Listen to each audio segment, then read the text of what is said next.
Hey, Rob B here with Rob D. This is the Property Podcast episode 264, and we are back for another Journey episode. Really hoped you enjoyed last week. This week, we've got people with experience of building £80 million projects. We got somebody else wanting to build a portfolio up to 100 properties. And we've got someone else who's grafted, saved, and put everything they have into building their portfolio. A real mix. We think you're going to love it.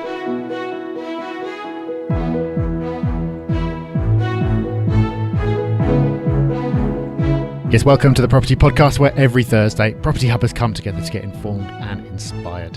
Now, if you listened to last week's show, you'll have heard us launch something that we're calling The Journey. And this is our way of following along with what hubbers just like you are up to. Because we know that property can be lonely and sometimes it feels like you're the only one. It feels like you're the only one on a train at 6 a.m, travelling up the country to look at properties, or driving around looking at place after place, waiting outside for estate agents in the rain, or just sitting at home going through numbers and spreadsheets while it feels like everyone else is out having fun.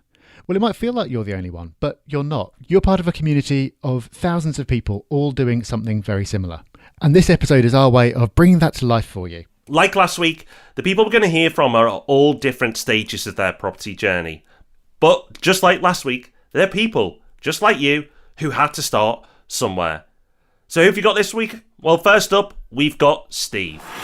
I'm Steve, 35, from London, and I work in radio. Okay, so let's find out where Steve is on his journey right now. I currently own 3 single lets on the North Kent coast, all flats in neighbouring towns along the coastline, one in Whitstable, one in Herne Bay, and one in Margate. Cool, so it sounds like Steve's off to a good start. And even though he's in London, he's recognised that there's value elsewhere. He's not stayed rigid and only will invest on his doorstep. He's open to different areas, which I'm sure will serve Steve well. So let's look at how Steve's journey began. My property journey started around 4 years ago. I've always worked freelance in the media, which is never the most secure income stream. And so I'm looking, A, for some extra fixed income to fall back on if and when times are hard work-wise, and B, in the longer term, to provide something of a pension. I started in a rather back-to-front way. I lost a long-term job and was forced to sell my London flat, residential flat, which I purchased when I was 23. There was lots of equity in it, but I'd already financed it out. I'd already taken out a loan on it, and the rent only just about covered the mortgage, and so I had to sell. So it was with the equity from that first residential property that I purchased my first 2 flats in Kent, my first 2 investment flats. So last week we met Ian, who'd started out young, and Steve did as well. Even though he wasn't investing in his early 20s, by having his own place, he managed to get himself onto the ladder. And that's where the equity came from to kick off his portfolio. So even though investing wasn't really on his radar, making that financial commitment and having that discipline really paid off. And now property is serving a really important purpose for Steve. A lot of people have jobs that they really enjoy, but the income from it isn't necessarily stable, and property can be a brilliant way to even out those peaks and troughs. So that's where Steve is right now, but what are his long-term goals? Long-term goals are the usual, I suppose, to retire early and to be able to afford maybe a residential property abroad, all of that stuff. But short-term, mine is maybe similar to many at my level, I think. I would like to, my main short-term goal at the moment is that I'd like to hit that 2K passive income per month mark. I'm pretty yield orientated at the moment, and that's the first mark that I'd like to reach. Again, like last week, we have this vague long-term goal. But to give Steve credit, his short-term goal is a lot more specific. It's 2K per month, which is interesting that he's picked that number because that seems to be a magic number for a lot of property investors. But we'll come back to that later on. Before we do, let's carry on with Steve's journey and let's hear from him what the end game looks like for him, and what he's planning on doing over the next few years to get there. In 5 years, I will have grown my portfolio of single lets, hopefully, and also tried my hand at HMOs. And it's something I've always kind of wanted to ask you guys. Do you have to specialise in one or the other? Because that seems to be the case. Do you have to be a single let investor or solely concentrate on HMOs? I've always been interested in HMOs, and I've done lots of research and read loads, and it's certainly something that I'd like to have a go at. Okay, so single lets, HMOs. Can you do both? Well, we'll come back to that at the end, but the important thing is that Steve's done his research on HMOs. A lot of people hear about that and go, oh, high yielding, I want yield, let's do that. But in Steve's case, it sounds like he's looked into it a little bit more seriously, which is great. But in any case, before he gets going on those, he wants to get some more single lets under his belt, and why not? So let's find out what he's going to do towards that over the next year. In the next 12 months, I will have purchased my next single lets at around the 100 to 125k mark, which is roughly my price point for all the flats that I've bought so far. The question is, do I stay in Kent or chase yield elsewhere? In Kent, I'd like to stay in Kent, but I'm struggling to make the numbers add up at the moment. Prices have gone up a lot in that area, in the North Kent coast area, and rents have kind of stayed the same. I'm struggling to make the numbers work. I'm really interested in Mansfield as an area if I'm going to leave London and chase yield. Obviously, capital growth is not going to be anything to shout about, but it does seem to be a really good yielding area, and I'd like to kind of improve on the numbers I've achieved so far. This is also the area where I'm interested in doing my first HMO. None of my flats so far are in a limited company structure. I don't plan on putting the next single let into one either, but if and when I jump into the HMO market, I of course definitely will. Okay, so Steve's going to be adding to his portfolio this year, which is useful for us following his journey. One thing I did pick out from that though, Rob, was that he's contemplating on doing a limited company, but waiting a while. Now, for those who don't know, that'll be for tax reasons. And while I don't know the ins and outs of Steve's tax affairs, what I would say is if the strategy makes sense further down the line, then start implementing that strategy sooner rather than later if it's a tax play. Of course, through the courses we've done on tax and Property Hub Tax itself, there is no longer that excuse for just putting off your tax planning. It is critical to get that done right at the beginning. So Steve, consider taking action a little bit sooner when it comes to your tax planning. But even if the company set up and his tax affairs are a little bit up in the air right now, Steve is well aware that he may need to look elsewhere for value and the yield that he is chasing. So, how do the next few months look like for Steve? In the next 3 months, I have some quite specific plans. I'll be chasing that single let and deciding whether to stay in Kent or not. I have about 30k ready to go as we speak, but most immediately I'm pushing through a refinance of the first flat I bought, the Whitstable flat, which should be worth around 30k. None of my flats have been refinanced so far, so this will be the first of two I'm planning to do this year in order to reinvest. A bit of a self-imposed rule that I plan on sticking to is just taking out what I put in. So basically just taking out my deposit as soon as I can, but leaving in all equity. So Steve is hitting a really important milestone on his journey here. We know that Steve got started with the benefit of some growth that he'd seen in his residential property. But other than that, there are no big cash windfalls here. He's not been earning mega bucks. He's not had an inheritance. He's just been disciplined. He's saved up and he's got this cash together. So he's got another 30,000 ready to go, which is brilliant. But on top of that, he's got this refinancing as well. So he's going to double his total cash pot. And that is just the start of this snowball that we sometimes talk about. When you're starting out and you're scraping the cash together for each property, it is really, really hard. It's a grind. That's why most people don't do it, and you'll get the rewards if you do. But then, a few years in, all being well, you'll have bought well, there'll have been a bit of uplift, you'll have the rental income coming in that you can save up as well. Put that all together, that gives you the cash injection to go and buy more. Then again, wait, the snowball builds further and you can just do it again and again. So Steve's been saving up, which is great, and I think it's really inspiring for other people to hear what can be done if you do have that financial discipline. And with that time comes a lot of opportunity to think and make plans, which is great, but you've got to be aware of analysis paralysis. Having done a lot in quite a small amount of time early on, back in 2013, 2014, I've been planning and saving for ages now for this next move. And so I'm in danger of waiting too long, I think, for the perfect deal, especially at the end of the market that I'm at. The risk is relatively low, and so I've just got to go for it. I think you can kind of wait too long for that perfect deal, that there's going to be growth there's going to be the perfect amount of yield, etc., etc. So I've just got to make a move, I think.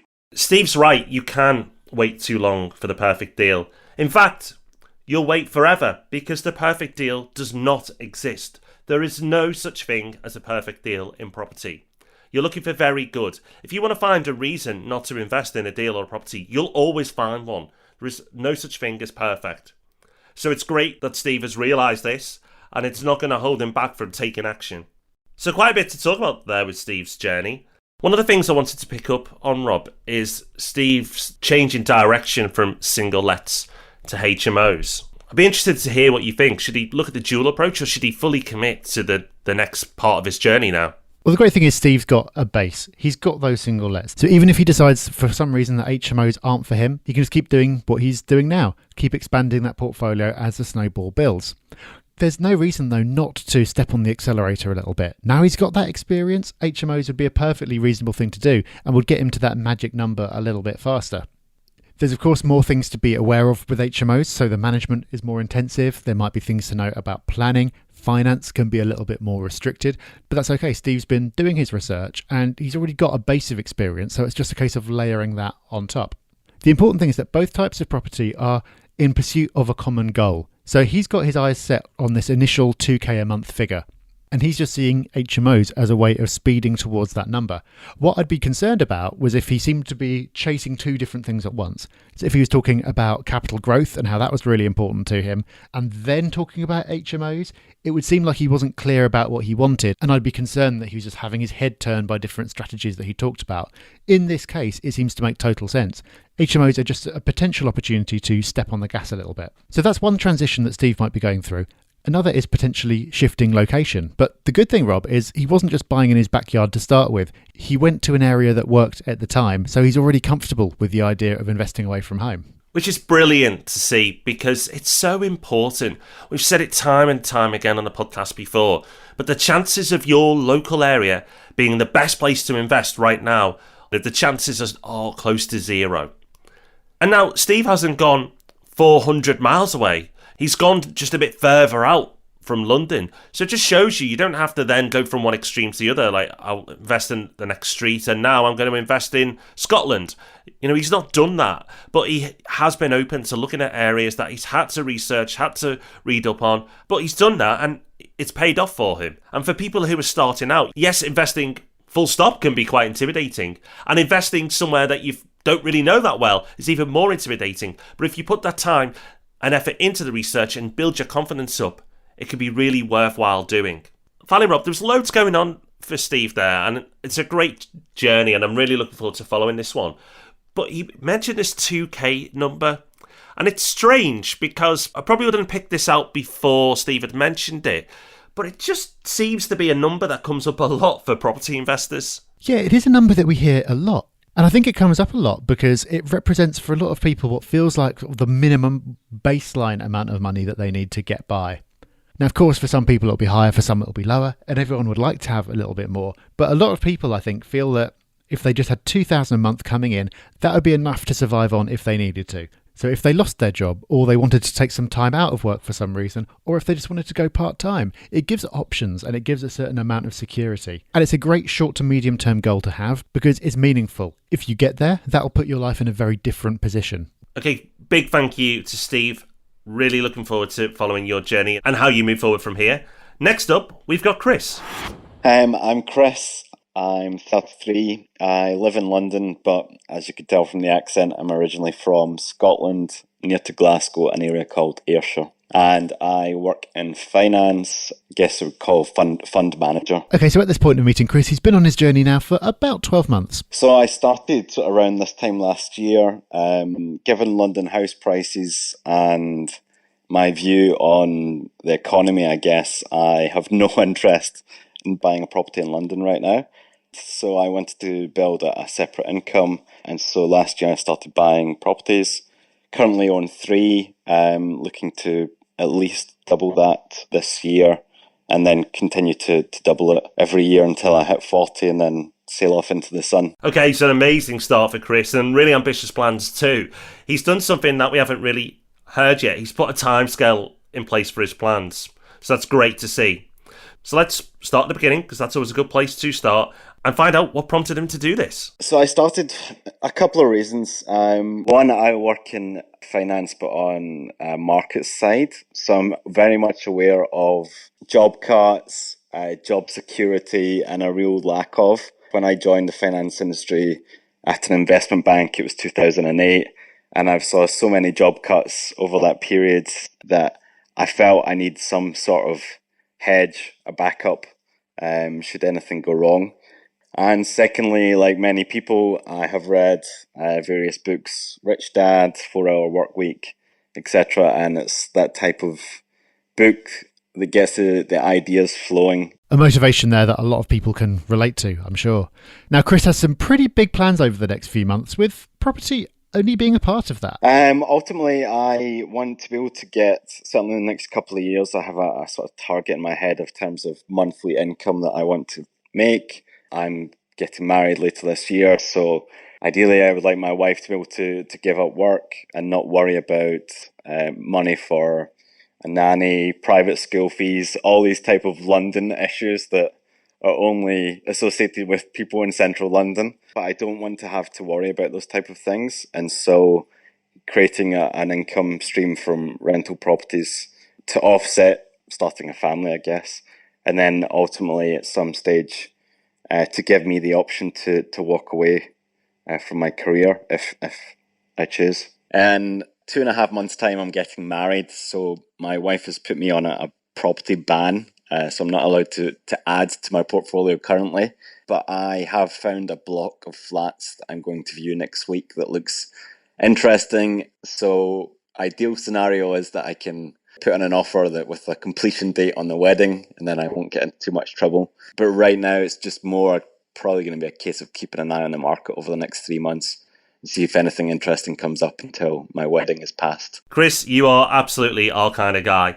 Completing on a property purchase on your wedding is truly something special. Now, Chris has the target of how much he wants to make on his monthly income, and this obviously goes well with his time frame.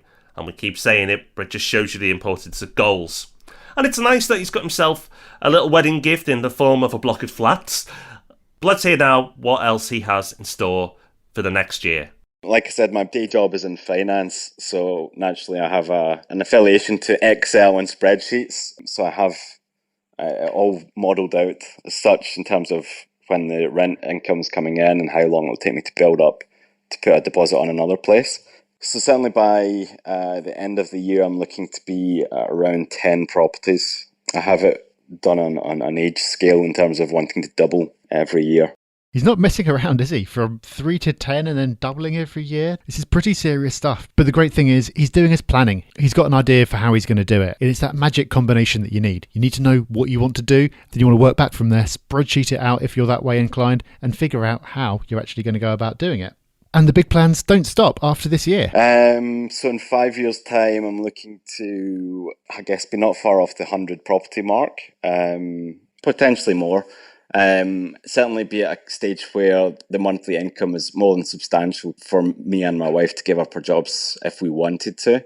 So yeah, it's just going to be a case of building up the portfolio as the rent income comes in, let it compound, buy another one, and so on and so on. And try and not take any income out over that period. Yes, you don't need to backtrack. You heard right, 100 properties. Huge plans. And a whole lot of different challenges when you get to that level of scale. Rob, I thought, never say this, but it's probably worth us commenting on when you can have too much property. But regardless of that for now, the fundamentals are there. And the snowball effects of it we talked about a lot on the podcast, which is basically just building your portfolio up over time and then time allowing you to grow that snowball so much faster. Chris is definitely taking advantage of the snowball effect, and he will get more and more momentum the bigger his portfolio grows. So, what's next up for Chris? I mean, obviously, I'm a distance investor. I'm sitting in London and I'm investing up in Scotland. And the market is that I have been investing in is the town that I grew up in and the area around about. You really have to know your stuff because one street can be okay, but literally the street around the corner can be a terrible buy. So it's just been trying to catch up with what's going on in the market and try and stay on top of that whilst sitting in London. And it's trying to find people that you can trust and work with certainly from my experience being a distance investor, you really need to have a good letting agent that you can trust and someone that you can run by viewings. Is this area okay? Does this property look okay? And someone that you can really trust get on your side. I think that for me has definitely been the biggest challenge. Knowing your area, whether you've lived near, by, or you've never lived there at all, is really important. Now, as Chris said, he grew up there, so he's absolutely using this to his advantage. What's really pleasing to me, though, is Chris has realised the benefit of having good people around you. Having a power team is so important. You know, a good mortgage broker, absolutely critical to this. If you're doing refurbs, having a good team on the ground who you trust and know will do a good job. Having a letting agent, if that is part of your strategy as well. There's so many relationships you need to build up, and Chris has absolutely spotted that early on. So much to pick up on in here. And a good place to start, Rob, is this goal. A very, very ambitious goal, the most ambitious we've heard so far. 100 properties. Is that a good idea as a goal? I can understand why Chris has picked that number, because setting a big stretch goal, you know, even if you fall short, chances are you would achieve so much more than you would have by not setting it. So I don't want to give Chris too much of a hard time, but just as a general rule, I don't believe in the vast majority of cases that people would need to build a portfolio that size.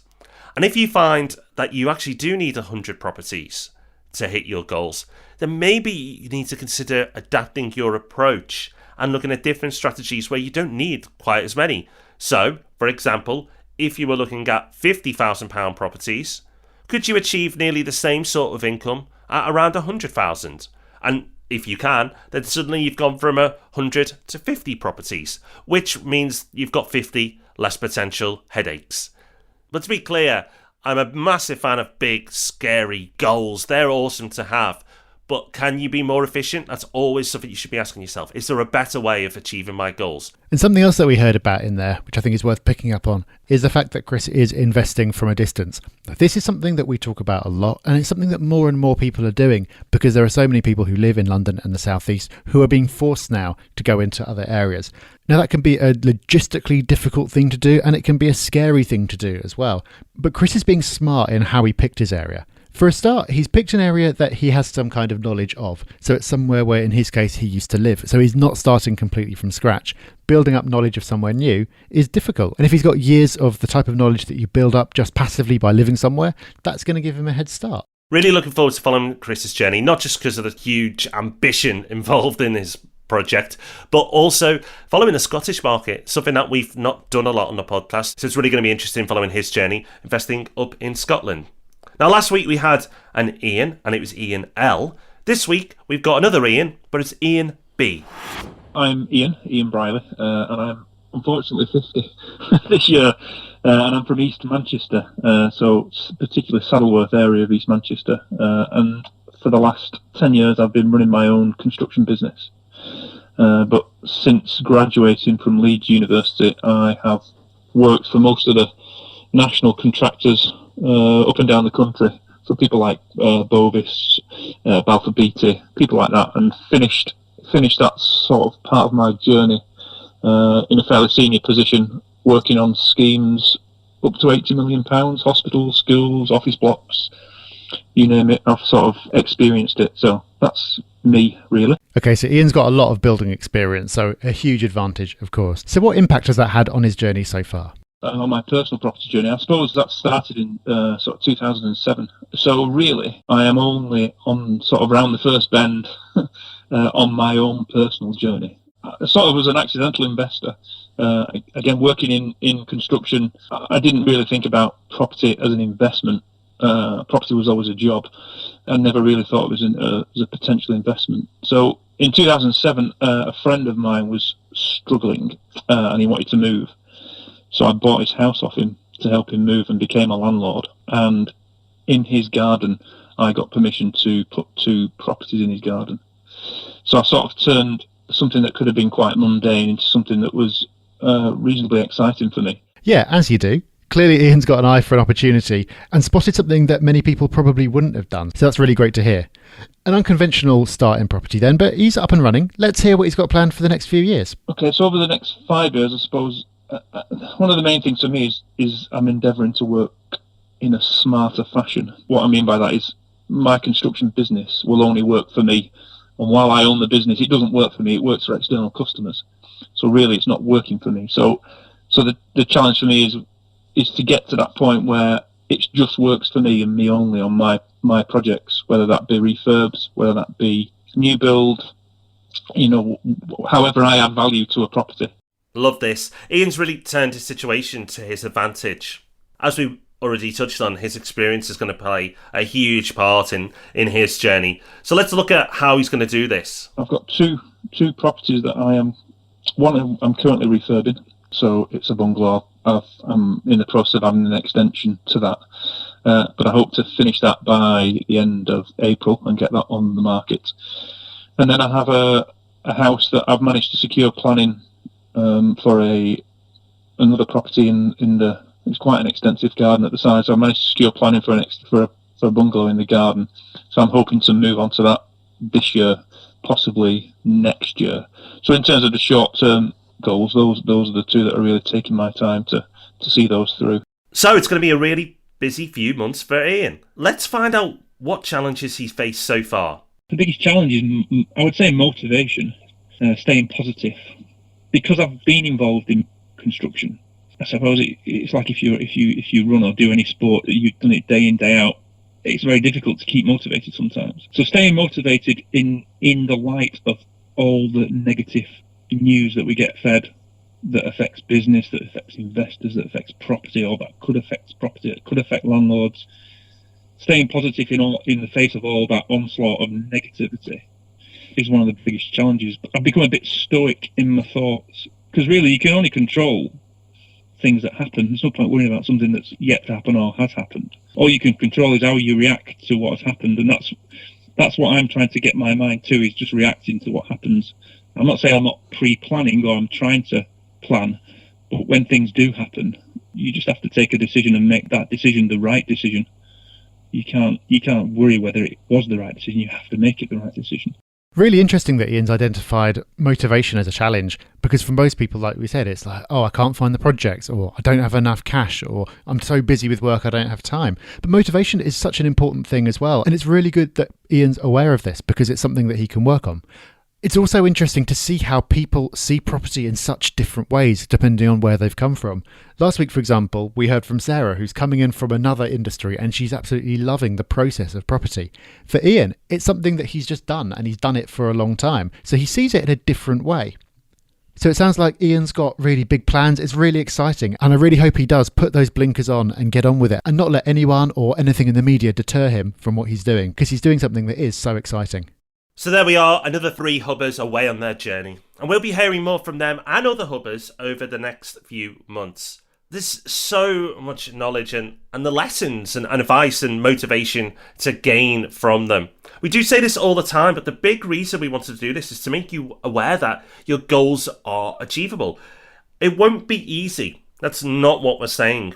It wasn't meant to be. If it was, everybody would be investing in property. But the rewards, as you know, are worth fighting for, are worth putting that effort in, are worth the sacrifices. And that's what the hubbers over the last 2 weeks are doing. And credit to them, because there will be challenges. They've already had plenty, and there'll be plenty more. But the destination will seem so much sweeter when they arrive there after they've gone through these journeys. And hopefully the experiences of the hubbers that we've heard from over the last 2 weeks will give you that push, that motivation, that extra drive to go and achieve your goals. Okay, we've heard from a few hubbers this week, but we can always make time to hear from 1 or 2 more, especially when they've got nice things to say about us. Absolutely. And a big thank you to this wonderful hubber. In 2016, I got a first class honours degree in architecture. And from 2016 until now, my first year of being a mature graduate, 2 things have happened. I've got a job at a very prestigious architecture firm in London, and I've started listening to your podcast. I've now decided to leave my job in architecture, and at the age of 38 became a property developer and have moved towards design-led developer entrepreneur.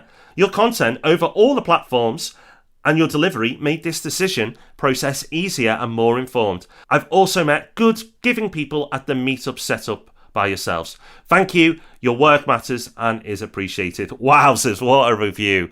Absolutely brilliant review. Thank you so much. Good luck with that endeavour. Probably someone else there, Rob, for a journey to follow, perhaps. Yeah, sounds like it. That's quite something. Well, if it all works out well, you're welcome. And if it doesn't, nothing to do with us. What are you doing taking advice from podcast hosts? That's a silly thing to do. Okay, so that is us done for another week. What do you think of these episodes? We really love putting them together. We've got a hunch that you're going to like them, but do let us know over in the Property Hub forum. For now, though, until we see you for Ask Rob and Rob on Tuesday, bye-bye. Bye-bye. Thanks for listening to The Property Podcast. For show notes, all our past episodes, and to leave a review, go to thepropertyhub.net/podcast.